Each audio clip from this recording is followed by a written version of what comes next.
पाकिस्तान तहरीक इंसाफ के अंदर से अंदरून से एक ऐसी खबर सामने आई है कि जिसने बानी की रिहाई फोर्स के मामले पर बहुत से अभाम दूर कर दिए हैं। बानी पीटीआई की रिहाई की मुहिम को लेकर एक तरफ खैबर पख्तूनख्वा के वज़ीर आला सुहेल आफरीदी थे, जो बानी पीटीआई की रिहाई के लिए एक मुनज़्ज़म, फ़ाल और पुरजोश फोर्स कायम करने के लिए तैयार थे। हलफ बर्दारी, बाकायदा रजिस्ट्रेशन, रज़ाकारों के सख्त गिर दस्ते, तमाम तैयारियाँ थी।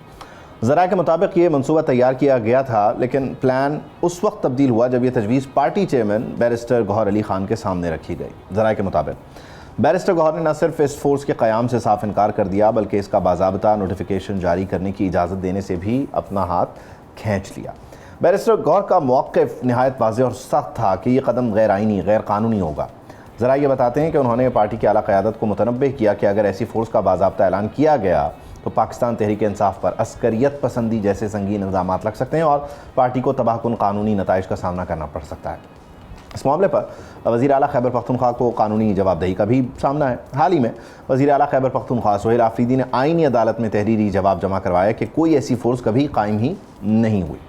टेक्निकल ग्राउंड्स पर यह बात बिल्कुल सच है, लेकिन पार्टी के अंदरूनी ज़रा ये कहते हैं कि ये फ़ोर्स इसीलिए नहीं बनी क्योंकि चेयरमैन की सख्त मुखालफत के बाद इस मंसूबे को मजबूरन तर्क करना पड़ा। ये मंसूबा ख़त्म हुआ तो फिर हिकमत अमली भी बदल गई।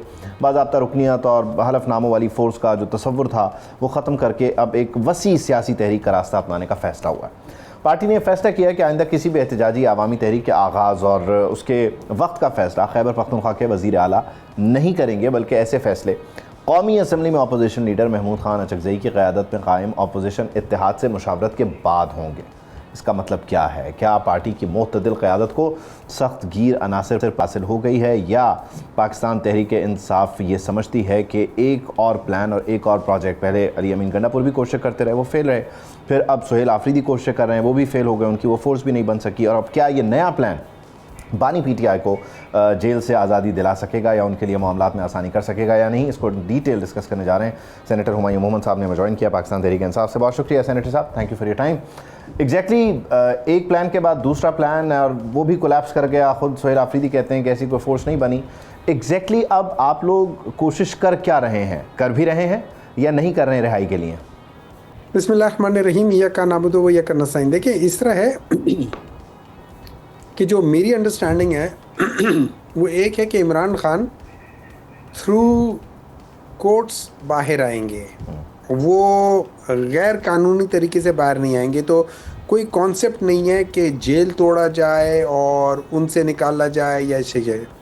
ये जो मुज़ाहमत है ये बेसिकली एक आवाम का प्रेशर है जो गवर्नमेंट के ऊपर डालना है कि जिस तरीके से वो फाशिस्ट तरीके से उन्होंने लोगों को परसिक्यूट किया, प्रोसिक्यूट नहीं किया, परसिक्यूट किया है, और जिस तरीके से ये पॉलिटिकल विच हंटिंग या पॉलिटिकल केसेस बनाए हुए हैं, इनके प्रेशर डालना है कि they need to sit and discuss that thing, और ये सारे अपने केसेस जो गलत केसेस है वो वापस लें, और जितने भी असीराने जो पीटीआई हैं जो जेलों में, उन सब को रिहा करें। खाली इमरान खान नहीं, इमरान खान ने कहा मुझसे पहले मेरे लोगों को रिहा करो। तो ये उसके लिए एक स्ट्रगल है। ये याद रखना कि वो जो मिसरा है ना, पलटना झपटना, पलट कर झपटना, ठीक है। तो आपने बेसिकली आपने मुख्तलिफ़ तरीक़ों से मुख्तलिफ़ टाइम पे आपने अपने जो तरीके होते हैं, जो प्लानिंग्स होती है वो करनी होती है। हर प्लानिंग ज़रूरी नहीं है कामयाब हो, और हर प्लानिंग नाकामयाब भी नहीं होती। आप 2 या 3 दफ़ा फेल भी हो जाएं, but you have to continue doing the struggle. और इसी बेसिस पे हमारा जो 26 नवंबर 2024 को जो हमारा एक वो बना था, प्रेशर बना था, वो बहुत ज़बरदस्त प्रेशर था। अनफॉर्चुनेटली उसमें जो हमसे एक वाइटल मिस्टेक हो गई वो ये हो गई कि हम लोग बजाय संजरानी में रुकने के हम लोग आगे आ गए, जो कि मेरी नज़र में शायद उसकी ज़रूरत नहीं थी। तो अभी और ये याद रखिए, जब आप कोई एक वेव वो हट जाती है या वेव आपसे मिस हो जाती है, तो फिर दूसरी वेव बनने में ये नहीं होता कि 15 दिन बाद बन गई या महीने बाद बन गई। आप कोशिश करते हो लेकिन वो नहीं है। तो अभी मेरे ख्याल में ये जो जिस तरीके से इस गवर्नमेंट ने, फाशिस्ट गवर्नमेंट ने जिस तरीके से इमरान खान की सेहत के लिहाज से कोई पेशकदमी नहीं की, कोई ऐसी पेशकदमी जो कि according to the constitution laws, चाहे वो रूल्स हो जेल खाना के, चाहे वो इंटरनेशनल लॉज हो, चाहे वो मंडेला लेकिन अभी तो आप कह रहे किसी थे कि वो पलटना झपटना, झपट कर पलटना, तो इसमें जब आप पलटे और झपटे और फिर पलटे और फिर झपटे, तो आपने अपने लिए तो कुछ नहीं लिया, यानी बुनियादी तौर पे जो आप एक्सेस चाहते थे जेल तक वो भी नहीं मिला, जिस तरह से इलाज चाहते थे वो भी नहीं मिला, तो आप सिर्फ पलटते हुए नज़र आ रहे हैं। झपटने वाला मामला क्यों नहीं हो पा रहा?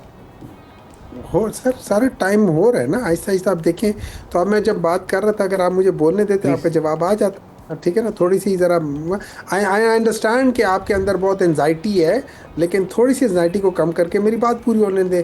तो मैं ये अर्ज़ कर रहा था कि जिस तरीके से इन लोगों ने जेल से इनके साथ ज़्यादती की है, अब उसका इम्पेक्ट ये आया है कि उनकी बहनों को, उनके साथ उनकी फैमिली को इजाज़त नहीं मिली, उनकी बहनें कंसर्न है। ठीक है, हमारी एज अ पॉलिटिकल पार्टी हमारी अपनी नाकामी ज़रूर, मैं उस चीज़ को मानता हूँ, मैं उसको डिनाई नहीं करता, लेकिन यहाँ पे ये हुआ कि उन बहनों ने अपने भाई के लिए एक स्ट्रगल स्टार्ट की है और उन्होंने कहा है कि हम अपने भाई के लिए एक स्ट्रगल स्टार्ट करना चाहते हैं। और वो जब उन्होंने स्टार्ट किया तो अवाम उनके साथ खड़ी होना शुरू हो गई है।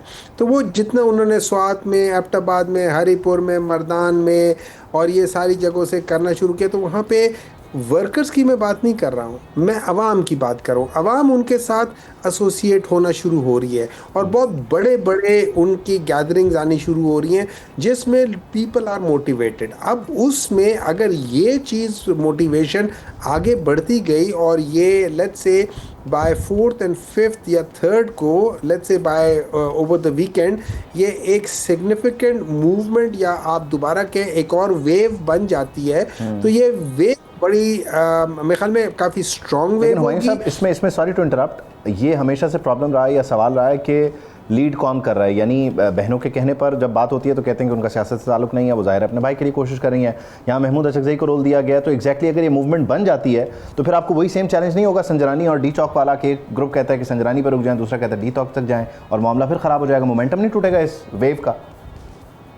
नहीं, मेरा नहीं ख्याल। देखें, ये वेव अगर फ़र्ज़ करें अलीमा ख़ान साहिबा की वजह से बन रहा है, दैन अलीमा ख़ान साहिबा वो डिसाइड कि भाई क्या करना है क्या नहीं करना, वेरी सिंपल सी बात हो जाती है।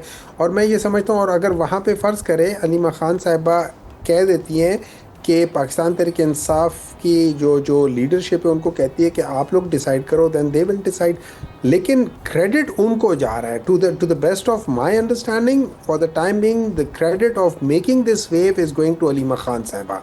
उन्होंने बड़े नर तरीके से उन्होंने ये 5-6 महीने चाहे सर्दी, लेकिन इस बीच बहनों की जाहिर है अपनी स्ट्रगल अपनी जगह और वो नज़र आ रहा है, लेकिन पार्टी क्या कोशिशें कर रही है? पार्टी कुछ प्लान कर रही है, कोई नई वेव, कोई नई मूवमेंट, या आप समझते हैं कि वो दूसरी तरफ ही देख रही है, बहनों की मूवमेंट की तरफ ही देख रही है?